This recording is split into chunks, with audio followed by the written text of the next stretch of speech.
They asked me what my sales were, and I said 4.5 million, and they were speechless.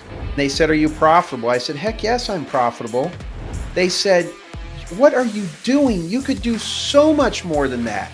For about 12 straight years, you could mark us down for $4.5 million in revenue, and we thought we were something. Well, good morning, good afternoon, or good evening, whatever the case may be. This is Marty Grunder from Grunder Landscaping Company and the Grow Group, bringing you another impactful episode of the Grow Show powered by Steel. This week, we're going to turn the tables a little bit on me as Emily Lindley, our content and event manager extraordinaire, is on with us, and she's going to interview me, kind of touching on when we had Grow here at Grunder Landscaping Company and the history of Grow. We've got a great discussion plan. But first, a reminder, you can get the latest edition of the Grow Show delivered to your phone, tablet, or computer by subscribing wherever you get your podcasts, or watch us on YouTube for an enhanced learning experience. The Grow Show is the greatest thing since the GLC field trips. They're field trips where you get to come and spend a day and a quarter with us here, basically. We just completed one last week. We have one more left to do this year. And I must say, they are awesome learning experiences. We talk about the team. All those things are great. Lots of learning. You get to see our equipment, everything like that. My favorite thing is to listen to some of my team teach and to see how much passion and enthusiasm they have for their jobs. GLC is truly way more than Marty Grunder today, and that's very humbling, and it's great. And to be blunt, ladies and gentlemen, out there in the Grow Show lands, if I can do what we've done with our business, you can do it too. And it's in that spirit to help that drives all of us at the Grow Group, and that is great. Now on to this week's edition of the Grow Show powered by Steel. Emily, what are we going to do today? I think I'm ready. We're going to turn the tables and I'm going to interview you. We're going to talk about history, kind of where the idea for the Grow conference came from. And then also I wanted to get into a little bit of the early days at GLC and also what's changed since you hosted Grow, because I think, we started doing this series this month where we're talking to our past Grow hosts. And I think we sometimes forget that Grunder Landscaping hosted Grow as well. And good to revisit what's changed since you guys had everybody at your facility. No, and it was a lot. We had, I think, 350 people here when we did it here the last time. Grow's about over 3 times the size of that now. Let's tell everyone what you do at the Grow Group, because there's probably some people that have joined us don't know. So why don't you tell us that and then fire away with all your challenging questions. Sure. So I am events and content manager at the Grow Group. So I oversee our event scheduling, event strategy, how we lay out those agendas to bring you the content that we know you guys want to see, and then also laying out exactly what we're going to cover in those designing sessions, creating the slides that are going to help guide those sessions, and then overseeing all the other content that we put out at the Grow Group, which, Marty, as you know, is a lot. We put out a lot of content to help landscape pros every week. And then as part of that, I also handle all the marketing for Grunder Landscaping Company. So I'm overseeing their marketing efforts on the landscaping company side as well. I think you work about 6 to 8 hours a week, right? Something like that. It depends a little bit on the seasonality. The Grow Group seasonality picks up right around this time of the year, right around October, November. I was making a joke. I meant 6 to 8 hours total a week. Probably more like 8 hours a week. I might spend 6 to 8 hours a week probably on Grunder Landscaping. Yeah, you do. Stuff. That's correct. So as far as the breakdown of things going, and I have help on the Grunder Landscaping side to make that possible, because it's certainly more than an 8 hour a week job to do the marketing for an $18 million company. And Emily, you and I can relate. We switch gears a lot. And some people say to me, well, is it hard for you to do your role at Grunder Landscaping and then simultaneously do your role at the Grow Group? My answer to them is no. You got to understand they're both very similar. I'm teaching at Grunder Landscaping and I'm teaching at the Grow Group. The only difference is business development at Grunder Landscaping is a lot different than business development for the Grow Group. This Grow Show is one of our main business development actions. We don't have a webinar that we can put out for Grunder Landscaping to attract clients. I got to take them golfing. I got to go warm call them. I got to hustle. I got to network. That part is a lot different.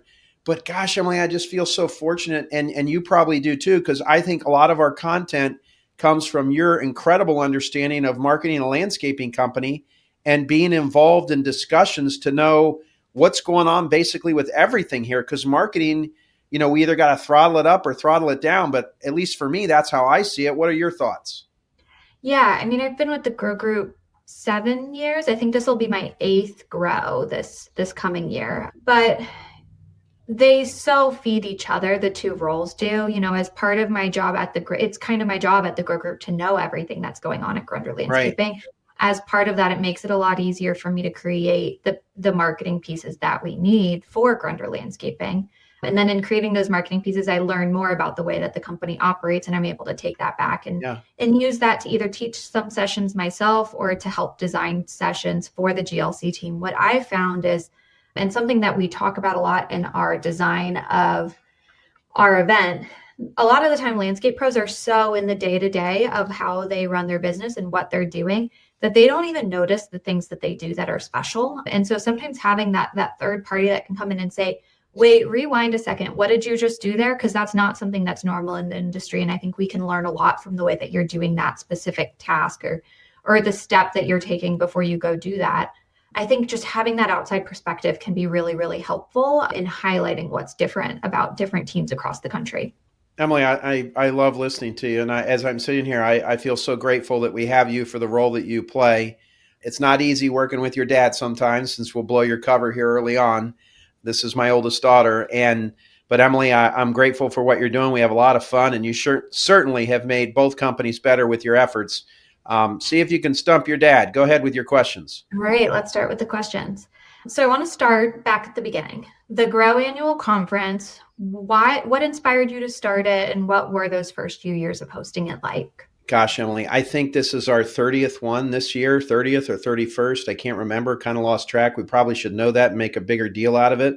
That's really hard to believe, first of all. And why I thought at age 26 I could put on my own conference is that right there just kind of shows you how bravado I was at the time. I saw other subject matter experts, people that were good in real estate or construction, and they were doing their own conferences to try to help the industry grow. And I wanted a way to make some money in the winter. At the time, back in 1994, 95, we didn't do very much snow removal at all. I have always enjoyed being in front of people, as you know. I gave my first paid presentation when I was 23 years old. I did all of our high school basketball games on the radio. I tried to learn how to be a thoroughbred race caller at River Downs Racetrack in 1991. I got halfway decent at it. I think I could have done that as a profession, but there was no money in it. So, like, this being on this podcast, hopefully people can tell this is fun for me. And it was really fun to help others. And I guess, this is going to sound bad, but I enjoyed being the center of attention. Like, I was a good baseball player, but I wasn't a great baseball player. I couldn't have played in college. And I never had a light shining on me on anything other than my business. And I did have a great deal of success for a young guy, paid for my own college education, was doing close to $1 million in business by the time I was 26 years old. So there were some things that were pretty cool. I mean, today, $1 million in 1996 is, I'm pretty sure if I do the math right, it's well over two. So, and Emily, you and I, we have clients we work with that are doing way more than that. They've gone way by what I did, but I saw it as a way to teach, and it was fun. And the first grow we had 14 people. Jeffrey Johns, who still comes, was one of those original 14 people, which is just unbelievable. He's a good friend and client in our peer groups now. And actually both of his sons, who weren't even born at the time, are in the peer groups. So that is like really very special. As you know, your youngest brother, my son, is in our business now. So 14 people came. I asked halfway through, it was a 2-day event, how we doing? And they said, not real good. I went home at night and I told your mother, I think I have a problem. These 14 people came from all over the country to see me and I'm not doing so well. And she said, what are you going to do? And I said, I don't know. I'll try. And I just went in there and tried the best I could to bring it the second day, and they liked it. And next year we did the second one. 38 people came. Of the original 14, I think 9 of them came back. The following year we had 60, I think it was 65 people came. And then it just kept growing. And that's kind of how it got started. It's, kind of a crazy story. And while this was all going on, what was going on at Grunder Landscaping during that time? What was that time like for the business? Now I will date myself and reveal that that was 1994 is the year I was born. So you're launching a conference, you're running a business, you're having your first child. What was going on at Grunder Landscaping? What was that like? Well, we had moved into this new building, which now, we've been here 31 years, 32 years. I was just trying to grow the business. I did not have the focus we have today. We probably said yes to way more than we should have. I was trying to grow. You've heard me say this before. What gets you to a million, which we've now adjusted that to say 2 million, is saying yes. What gets you beyond a million, or today 2 million, is saying no. I didn't know what the word no meant, so we were just trying to survive. I did a lot of maybe what you would call monkey math. How much were my bills? What did I have in receivables? What was in the checking account? And to this day, that simplistic math equation is still one that I pay a lot of attention to. So, in many respects, Emily, it wasn't a whole lot different than what we do today in terms of the basic business strategies. I've always known that you got to have your clients happy. I've always known that your best form of marketing is to do a great job. Now, the quality of work we do today, the sophistication of our design, some of the projects are things that, Emily, when I was 26, if you would have said you're going to be putting a fountain in at Courthouse Square in downtown Dayton that has, I forget, 5 miles of piping in it and shoots 40 feet in the air, and your entire team will install all that themselves, I'd be like, there's no way. How would we ever figure out how to do that? And, that's not me. That's Seth, our president, that's driving projects like that, but I'm part of it. I laid a really good foundation from which to build on. But I don't want to give a, oh, golly, gee whiz, shucks comment here, but still pretty much the same that we do today. The basic things we were good at back then. If you called us, we called you back. We got a quote to you right away. We communicated well. I remember I got my first cell phone, I think in 1988, and, nobody had a cell phone then, and it was the size of a loaf of bread. I mean, it was crazy what you'd carry around. I had it hooked up to the horn on my truck, so if I'd be working in a yard, and the horn would start honking, I'd sprint off for the truck to answer the doggone phone. And some folks are probably listening to this being like, what? So yeah, I mean, the basic foundations of the business were the same, really. Were you having different challenges then than you have now? Yeah, I think, today, Emily, I'm very proud to say we get a lot of work because of our reputation, or we at least get to look at a lot of work. You know, Back in the early 90s, there was still plenty of people never heard of us. And so it was there was a lot more selling that went on in terms of trying to prove to people that we were capable of doing the work. It's a little different now. It's not to say we have it easy now. It's a little, when somebody's blazoned a path for you like we have, it's a little bit easier for one of our salespeople for the question not to be, are you sure you're capable of doing this job? We don't get questions like that. I get questions like that all the time. Somebody did ask, oh, you guys can do the landscaping too on one of your projects recently, though, didn't they? Yeah, they did. And that's funny that people don't still, I'm getting a little bit of a taste of it in our foray into Cincinnati, a new market where people don't know who we are. And I was on a call last month and somebody said, are you a startup? And the salesperson just kind of smiled and looked at me, and I said, no, we're not a startup. We've been in business 41 years. And the lady looked at me and she goes, I've never heard of you. I said, well, we're based in Dayton. She goes, oh, that's why. So, I'm being reminded of all that stuff. I think the other thing you got to understand is, if you remember, we were at the field trip at McHale's, they were talking about when they started, and they would mail drawings back and forth to one of the McHale brothers who was in college for him to work on the drawing and to mail it back and to mail notes and then talk on the phone. Emily, that's kind of how you sold work. You mailed things, you drove it over. If you wanted to talk to somebody, you had to call them. You weren't able to like send a text or queue up an email in the middle of the night because you couldn't sleep. There was so much time spent on administration in manual that, it is a lot easier to scale a business now, I believe, than it was back when I started. There's just a lot more tools that you can leverage. And, you and I have talked at length about AI. I don't think it's the be all end all, but it's certainly will enable you to spend more time with your clients selling and less time doing certain administrative tasks. I had one of your brother's friends came up to me. We were at a birthday party together, and he came up to me and he said hi, and I said hi, Matt, and I was talking to him, and he said, "Are you using AI?" I said, "Yeah, we're using a little bit." He goes, "Yeah." He goes, "I use it for something that you probably don't need it for to use it for." And I said, "What's that?" He's like, "Well, writing my speeches and presentations for work." He's like, "Gosh, I'm just so grateful for AI." He goes, "But you probably don't need that." And I just got to thinking, like, well, maybe I should use that some to really tune up. But it just made me think about how things. There's a lot that stayed the same, Emily. I'm not saying that today's people have it easier. I think there's some things that are a lot harder, but there's some things that are easier. That's kind of life, but it's certainly different. Yeah, and you've got, the flow of information can happen so much faster. So you can go Google something, which you couldn't do in the early days. Oh, you had I Britannica encyclopedias. You were looking up weeds, or you had I mean, you wouldn't believe the mess of stuff I used to carry in my truck. I Total, remember. I okay, remember being a kid and we couldn't put the back seats up to fit. We had to take mom's car because the back seats in your car were down because exactly. you had a trunk full of pavers. I had it full of pavers. I had it full of pictures. I had it full of, all Mhm. kinds of other stuff that you just today you just don't need. I mean, Yeah. it's crazy.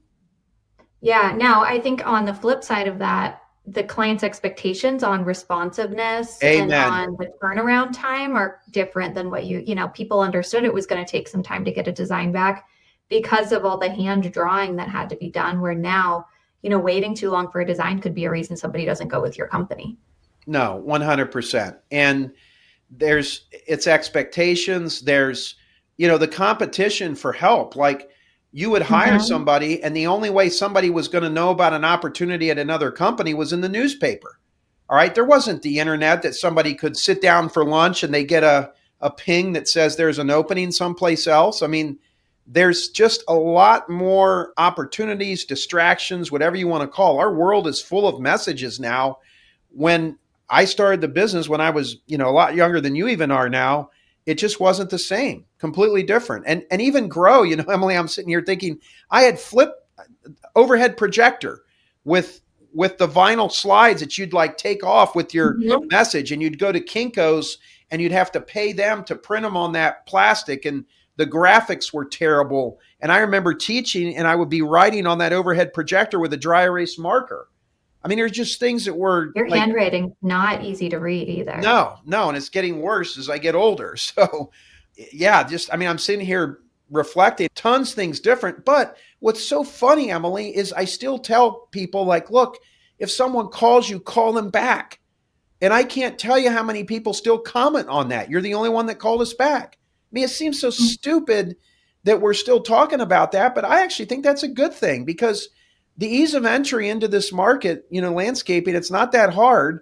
And it's not that hard to figure out what you need to do. But the steps one has to take to be successful, they're easy to understand, but they're hard to implement. It's hard to get up every day committed and calling people back, and pushing yourself and going out and checking a problem, or doing what it takes to make a business work. That's not easy. Yeah, I heard Dawn say something, which she's director of sales operations. Did I get her title right? Yes, you did. So she's managing the sales team at Grunder Landscaping, and earlier in the summer, she was pushing the sales team just do one more thing, just one more thing. When you're ready to sign off for the day, just look at your email inbox, look at your tasks for the day, just try to do one more thing before you head out.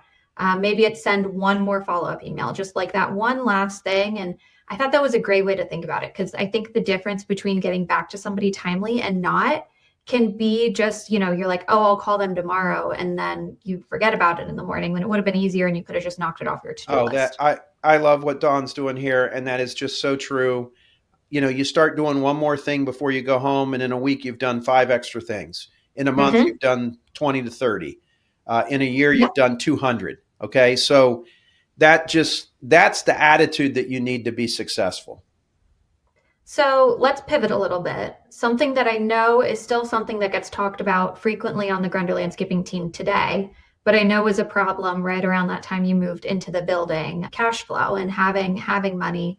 I know we've talked about this before. I don't know if you've ever told this story on the Grow Show, but You've had to dip into your personal savings account before to hit payroll. Do you want to talk about what that was like, what it took to keep the business alive? Specifically, I think, if we're looking at 30 years ago, I think what it took was a little bit different than what it's taking today, but maybe it's a lot of the same. Emily, it's still a lot of the same. It's just, we have a receivable problem right now at the company. A lot of our growth has come from the commercial side, and they don't pay real quick. You have to front all the material. Some of these jobs we're doing are oddball things, so we got to go get the stuff. Then you're delayed, so you're sitting on that. You can't get paid for it. You're fronting it. I mean, we're paper rich and cash poor. Our cash flow now, quite frankly, to be blunt, is probably worse than it was when we were a lot smaller. It's just the nature. And look, I've been doing this a long time. We're going to be fine. It's frustrating because in some ways you end up thinking that you're not getting paid to do what you've done, and you are. It's just going to take a while. But the earlier times, like I didn't have a line of credit. I mean, I remember I don't know how many times driving to pick up a check and taking it to the bank, or calling the bank and telling them, listen, payroll's coming out. I'm coming. I got a check to come in. I mean, I think anybody that tells you they've never had to deal with that, then they're not pushing themselves. Because when you push yourself to grow a business, you're getting into uncharted waters. You're doing things you've never done before. And look, there's no book. AI, you can't queue up AI and say, what is every single thing I need to watch in my $18 million a year growing landscaping company? I mean, yeah, it probably spits out 72 million things. I mean, there's just no way you're going to know all that. A lot of that comes from experience. Praise God, we have the Grow Group and the peer groups and the benchmarking. And Emily, this is going to sound boastful, but I don't think anybody in the country has a better view on what the industry's like than us, because of the quality of the information we get from our peer groups and the numbers. And every week we have a peer group meeting going on someplace, and all those questions and the dialogue and everything's getting fed back into the mothership. And we're like together on this journey trying to, I kind of envision it like we're in Ohio, we're driving to Florida, we're all going there. Some of us are, an hour away from our destination. Some of us are 12 hours, some of us are 20. But we're all heading the same way, and we're relaying the information back to the people behind us on the highway to make it, kind of like Waze is, like, look out for this, watch out for that. Run a business is tough. Again, I think the steps one needs to take to be successful are easy to understand, but the implementation it's hard. It's hard. Even today, it's hard. I know it is. Yeah. And I think one thing that I see happening a lot from our peer groups, we have peer group members who are larger companies than Grunder Landscaping, and we have a lot of knowledge that comes from our peer group members and what they've experienced that we're able to then take back, make our own business better. So those peer groups benefit Grunder Landscaping just as much as we hopefully are benefiting them. Oh, 100%, Emily. So it's so beneficial. We get an idea from someone, we come back, we implement it here. We take that idea, we teach it to other contractors. They report back to us how they made the idea better. And you're literally layering best practice on top of best practice on top of best practice. And you're in the mode of what we call continuous improvement, where you're just constantly trying to get better. A company our size is not going to get better at the same rate that I did when I went from like 750,000 to 2 million. Like there was a whole ton of improvement that went from that. Right now it's more adjusting. We've got the basics, but we're tweaking things. And since the entity is a lot bigger, the little tweaks are much more impactful. I know I sent you questions ahead of time. This one's not on there because I didn't want to give you the heads up that I was going to ask it. Try to you want to tell the story about the dining room table and the savings account for the dining room table? Oh gosh. You mean when I bought a dining room table? No, speaking of money issues. Well, are you talking about the horse? Yeah. Oh gosh. Well, you really put me on the spot. Well, we had a savings account that I was saving to buy your mother a dining room table. And in probably the low point of my communication, I went out to a horse farm and I found a filly that I fell in love with, and we named her after you, called Mighty Emmy. And I put the money that I had saved for the dining room table on a racehorse. Now, the racehorse ended up doing pretty well, and it got me out of the soup, and I was able to buy your mother a dining room table with the winnings from the horse. And I actually ended up being ahead, but that was probably not a high point in my marriage of communication when I came home and said, "Hey, I bought a racehorse today." Yeah. And I think it just goes back to, you were growing a business, and I think it's important too for people to, I think a lot of the times at our events people see you as you are today, right? They see the business as it is today. And it wasn't always like that. In the early years, and I remember them because I was around for it, like it was not like, oh, we'll just front load this money, we can carry it a month, it's not going to be a problem. Like it was, you had savings accounts set up for specific purchases. You were having to plan Yes. ahead. Money was not like, No. money was tight Emily, sometimes, especially in the winter. your mother drove a used Chevy Suburban, and I think in the history of Grunder Landscaping, I think I'm only on my fifth or sixth car total, but I would drive a car until the wheels fell off because I was putting all Hmm. the money back in trucks and infrastructure and everything else. Your Yeah, mom, you brought your Toyota up to oh my 200,000, gosh, I put 350,000 300. miles on the Toyota I had. Yeah. And, I was getting a little sentimental. I think it was after your daughter was born, and I think you were there for the conversation. And I think I'm pretty sure it's when Sylvie was born, and I was just so proud. And I'm a grandpa now and everything. So you end up like, God, what happened here? How am I a grandpa? And I said something to you, I think with mom, and I said, hey, I missed a lot of stuff when you were younger. And she's like, oh no, don't you start that. She's like, you did not. She goes, you did not miss big things. You missed some little things, but you were always there for the big things. And I remember looking so favorably to your mother thinking, well, man, that's a nice thing to say. And it made me realize how supportive, even to this day, Emily, I get a little emotional about it, how supportive your mother was, taking care of you and always saying, how was your day? And when I maybe had to tell her, Miss McGillicuddy is ticked off, I got to go see her. All right, don't worry about it. Do you want to come by and get your dinner? You want me to keep it in the oven? What do you want me to do? Like, she never said, don't you know what I'm doing over here with these 4 kids? And I don't think I ever said, don't you know what I'm doing with this business? Hmm. And, not trying to get sappy, but I still love your mother just as much today as I did 36 years ago when I met her and almost 33 years ago when I married her. And she has been just as much of an important part of this business's success than any employee we've ever had, by the support that she has given us and our family to allow me to do what being an entrepreneur often forces you to do. Yeah, and I mean, I remember there being, nights in the summer when you would leave before we wouldn't see you for a day or maybe a few days because you were leaving before we were up to get the crews rolling out. And then Yep. you were meeting with clients late and you were coming home after we were in bed. But all that changed later on when then mom went back to teaching. And then you were the one we had to call when we forgot our Yeah. lunches. And And I'm not going I, to lie to you. I like that. Like when you guys said I forgot my lunch, I was like, oh, cool. I get to go over to school and eat on the stage with you. well, I think you know this already, but I would intentionally forget my Oh, lunch yeah. because you never, mom would have told me stop messing around. She was the one who would have laid down the law. But if I didn't like the lunch she packed for me, I would just text you and you'd bring me a new one. Emily, So I did. You know what? I never even thought about that. I was just so glad you guys were, reaching out to me. And then we came, and I remember, you're up at the grade school the kids went to, yeah. ladies and gentlemen. It's in the gym and it's up on a stage, so all the parents eat up there that come with their kids, and you could do that every day, I think, if you wanted to. I don't think they ever told you couldn't do it. No, I don't think so. No, and that's part of the thing about being an entrepreneur. Like, if your mom was pregnant, she had a doctor's appointment, I met her there. Hmm. Sometimes when it got close to the end, she didn't drive, I drove her there. I had time to do that.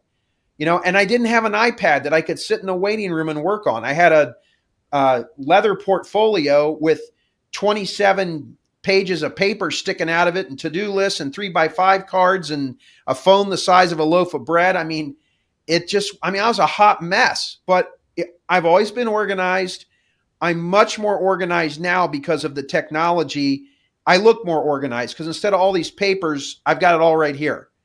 And, you're really making me think about a lot of things that they've changed, but the basic task is still the same thing. It's just a The little bit methods have easier. changed. And I think, it's a little easier for me to make sure our clients know that we care, and I can call them from the road, or I can email them at night. I can go home tonight, Emily, and send 7 emails and queue them up to deliver to their inboxes tomorrow at 8 a.m. That's one of my favorite things to do. Yeah. Okay. We went on a little bit of a tangent, but I think it was a good one. So I'll get us back on track here. People forget, like we talked about, that you were a past Grow host. We've talked a lot, and I know you're doing these other interviews with the past Grow hosts talking about what they got out of Grow. What do you feel like you and the GLC team at the time got out of hosting that event? What changes did you see that happened after? Well, first of all, Emily, it's kind of like forces you to clean up every single thing. And, Your shop's already pretty clean. I've seen it. I've seen it at its worst, and it's still pretty clean. I agree. But it like forced us to do some significant projects, re-gravel the lot, some other stuff. And I agree. We are always clean. Like, you can come in here right now. Our place this is us. It's our culture. I think the biggest thing it enabled me to do, I remember when I got to put my whole team on stage and I told the whole audience how proud I was of them. And would you please join me in giving them a standing ovation? That was the thing I remember the most. And so for us, the biggest benefit to hosting Grow, I don't think your teams, all these companies that have hosting Grow with us, first of all, you got to have an ego to host Grow. And I mean that in a good way. Jason Cromley has a giant ego. So do I.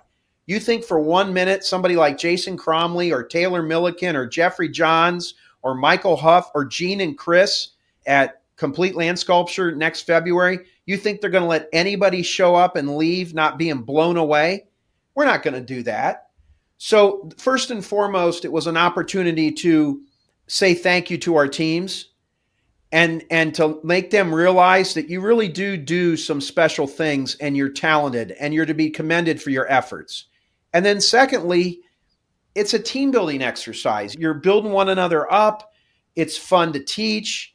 I heard Jason Cromley say an interesting thing on the interview series of past Grow hosts that we have coming out on Saturdays. He said, I realized when everybody was doing their session that that's an ideal day that they're describing, but it's not what goes on every day. So let's push to make every day be like the one you told everybody at Grow it was. So I think the benefit of a host at Grow is endless. Not to mention the overwhelming sense of pride you have in helping the industry. I can't tell you how many employees we've had come here, Emily, and they're amazed at the amount of sharing that goes on in the industry. And I hear that when I go on the road to teach as well. And I'm very proud of that. There's a lot of nice, giving people in the green industry. That's very true. So around when you hosted Grow, you were doing about 5 million in revenue, maybe a little bit less than that. 4.5. Yeah. 4.5. And you stayed at that level. I don't know what year you guys actually hit 4.5, 5-ish, but you stayed right around that mark for a pretty long time. For about 12 straight years, you could mark us down for $4.5 million in revenue. And we thought we were something. Well, and it was working for you at the time, right? It was, but I think, and if you want to speak to like, what challenges did you see? And I think this all came to a head after you guys hosted Grow, not long after that, at least, that some of these changes started to be made. Well, what did you guys see? Why did you decide you needed to move out of that comfort zone of 4.5 million? Mike Rory, Todd Pugh, Jim McCutcheon, and Frank Mariani all came through Grow. They asked me what my sales were, and I said 4.5 million, and they were speechless. They said, "What?" And they said, "Are you profitable?" I said, "Heck yes, I'm profitable." They said, "What are you doing? You could do so much more than that." And I remember hearing that, like, Grow's finished up, so I should be on a high note and proud of myself. I wasn't, Emily. I was kind of sick to my stomach. And I could see what they were saying, and I could see that I'm traveling around the country helping other companies grow, but I'm not growing my own. And part of the reason I wasn't growing my own company was we had the Grow Group, which is doing well, and it was taking up my time. And I had a leadership team here at 4.5 million. They were super nice people. They didn't have anything to do with them as people. They were very knowledgeable on landscaping, but they didn't want to get out of their comfort zone. Like they didn't want to do like Dawn said, do one more thing before they went home. And I just got kind of tired of that. At that time, Seth was on board. I was truthfully having more and more after hours and sidebar conversations with him. And I would say something to him and he's like, you can do that. Yes, you can grow. Like, what are you talking about? Why would you think you couldn't grow? And so I finally found somebody that could help me paint a picture for what the growth might look like and then go get it done. And I think because you and I have talked about this, I want to hammer home one of the points you made there. Just the reason that those people with larger companies came in and saw you were doing 4.5 million and were like, that's it, that's all you're doing, was because of all the systems you had in place. It was because they saw the scalability that you guys had built, and they saw all that and they knew you could be doing a lot more on this framework if you went out and went after it. Yes. And that's all, Emily, to be blunt, that's all we've done is just gone for it. We had 36 years of delivering on promises, 36 years of being a good member of the community, doing great work. We're getting the looks. And now we've gotten so much more competitive with our pricing because you're spreading $18 million worth of revenue over, for the most part, the same overhead structure in many ways that you were at 4.5. We didn't build a bigger building. We didn't get a bigger lot. We did get a second building. We got a second building, but it's a little pole barn that stores fertilizer. It's not a... No, I mean the branch. Oh, the branch. Well, oh no, that's true. Yes, I'm sorry. Yes. Yeah. But I mean, it's not quite the exact same overhead. You also have more leadership positions. I'm just saying, if you look percentage wise, we're not adding, we're scaling here, and we're realizing what we see with the clients that we've worked with that are growing. It's incremental costs. It's not, I didn't have to, yes, we did open up another branch. This is the first year for it, though. We're going to, there's just so much here in economies of scale when you grow that we're realizing, and it's just exciting. And I think the biggest thing, Emily, is just the shift. I thought if somebody didn't come to you and told you they wanted to do something, then you can't ask them to do it because they're not motivated. And what I've realized is sometimes you got to push on them. Sometimes you got to trick them. And when I say trick them, I don't mean that in a mean way, but maybe you think somebody could be a group leader, which at our company means you're responsible for 5 to 12 crews, depending on what type of work they're doing. Mowing crews, you could manage 12.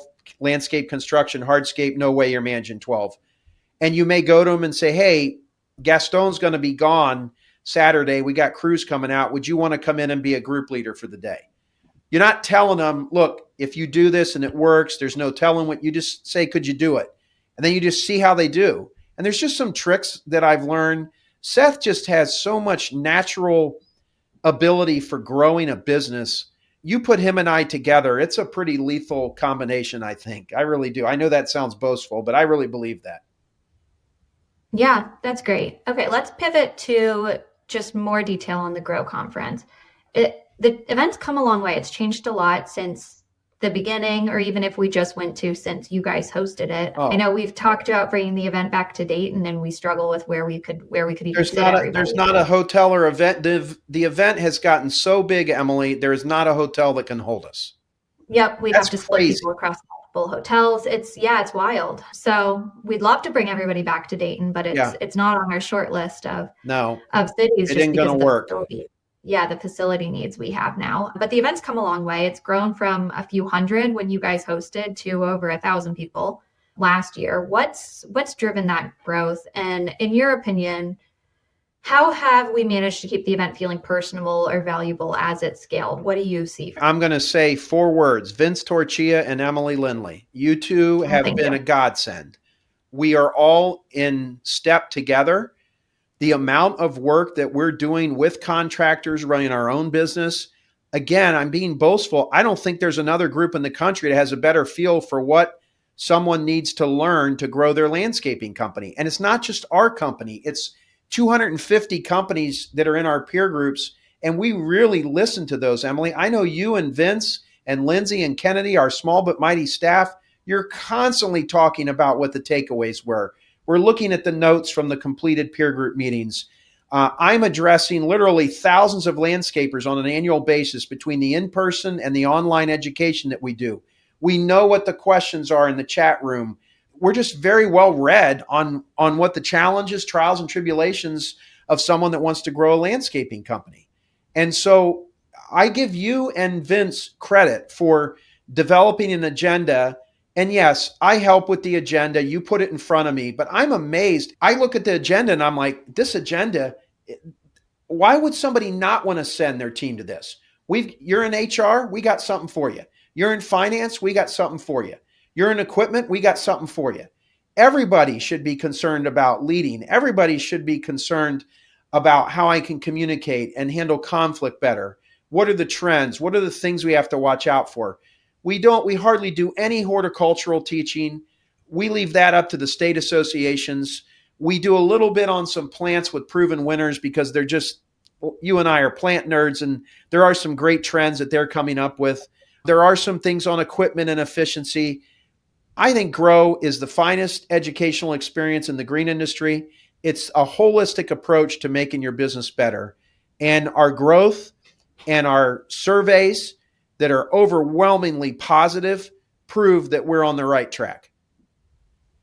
Okay, well, we told funny stories about the landscaping company. So I'd love to hear a funny story from the Grow conference, something that didn't go as planned, a mishap, funny mistake, and maybe what you learned from it or what we do differently as a result. Do you have one that comes to mind? Well, how vulnerable do you want me to get? I don't know how to answer that question. Well, the low point of Grow was having one of our buses pulled over by the State Highway Patrol and finding out that the bus driver did not have a valid license.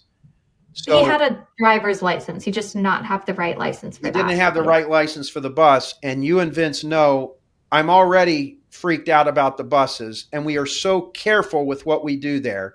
So that was the low point, seeing the bus pulled over and the bus it did make it to the destination, but I saw the driver there and I didn't know what was going on. So I heard about that.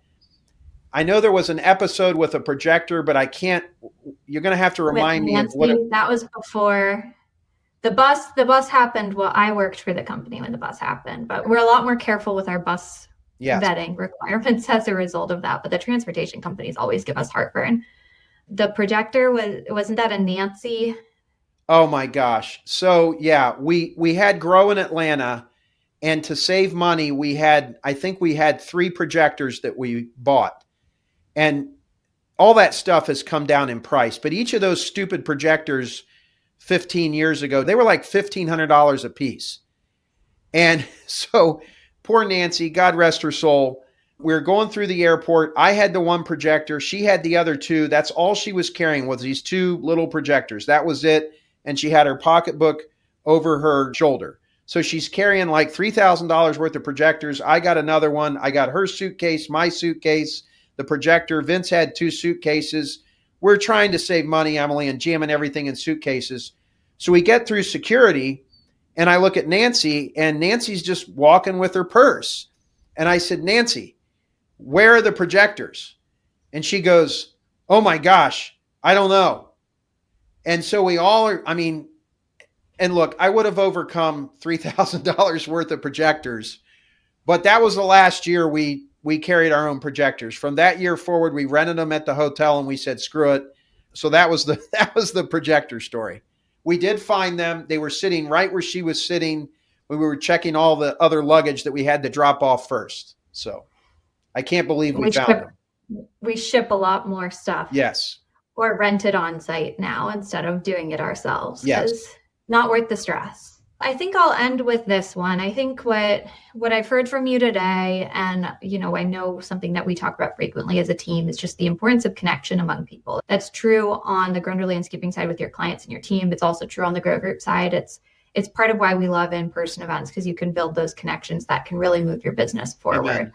What do you see, even with hundreds of attendees, what do you see that can help somebody find those connections, even in big groups with big events like our event or like other industry events, so that people still can walk away feeling like they were part of a community and not just, part of the herd? Well, Emily, and I mean this, I know this is going to sound like I'm trying to be humble. I'm not. When I go up on stage to open up Grow and I look out and I see all these people that have come to join to learn over the course of the next couple days, it's overwhelming. And you can't really see me, but I often have tears in my eyes looking out at what we're about to do. And it's not what Emily and Vince and Lindsay and Kennedy and our other people that help us do Grow or Marty's doing. It's that all these folks are this excited about the industry and want to get better. It's overwhelming. We've heard this from our sponsors. We've heard this from our attendees, that a different kind of person shows up to grow. And when I've said to people, like, what do you mean? They're like, well, first of all, everybody, I don't know what it is, but these people aren't here to party or to get loaded or to go out to strip clubs at night and do all kinds of other nefarious activities. They're here to learn and they're here to get better. And that makes me so proud, Emily. I think it's the cream of the crop in the industry. It's success-minded individuals pushing themselves. It's hard for me to do, but one of my favorite things to do, and I don't drink much at all. I love to get a beer at the cocktail hour, and I love to just kind of walk around and listen. And it's almost become impossible because I got to say hello. But whenever I can, I'm quiet and I just listen. And it's not people talking about their football team. It's like, were you in that session when they were talking about all the little things you can do to make your business better, like on down to where you park the truck on your job sites? I mean, I never even thought about that. You know how much money we're wasting by not telling our guys where to park the job sites? I'm going to fix that.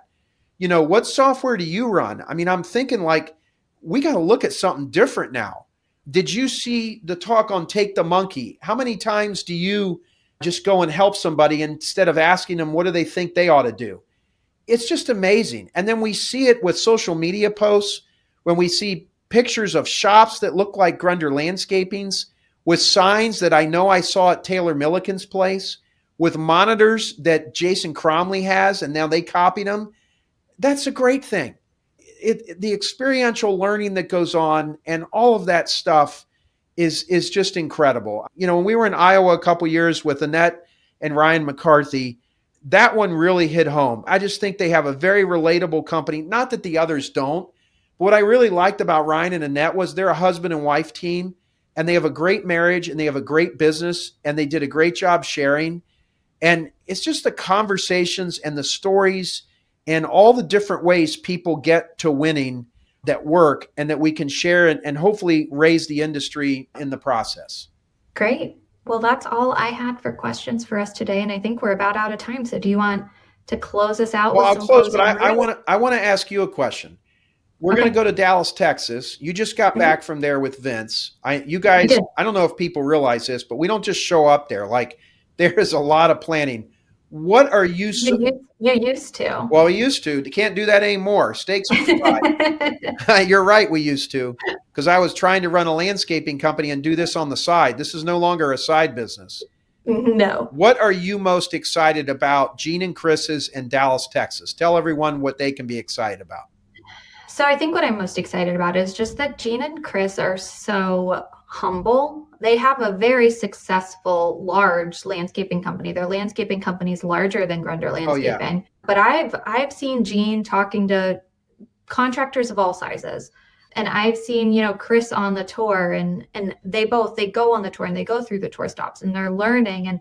And Gene's texting me when he gets home from one, like, hey, can you send me a picture of those? He had me send him a picture of the signs from Summit Landscape when we were in San Antonio the week after the event. Amazing. And they've got the same signs hanging in their shop now. It's an idea they took from Grow a few years ago to talk about career paths and have signs showing team members who have followed those career paths up so the rest of their team can see. But I think it's their willingness to learn that I think is going to make them really, really great tour hosts, because Gene is so clear on what he wants to teach people and what he wants people to take away from this event.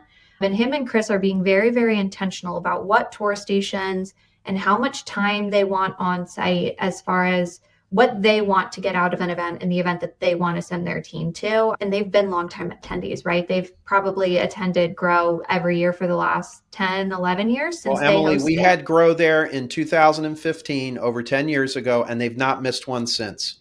And they go VIP and they sit in the front row and they never say, hey, make sure you put me next to a company comparable of our size. I have seen Gene out to dinner with little guys, and he has told me he feels at times he learns more from the little guys because they're more in tune with their business.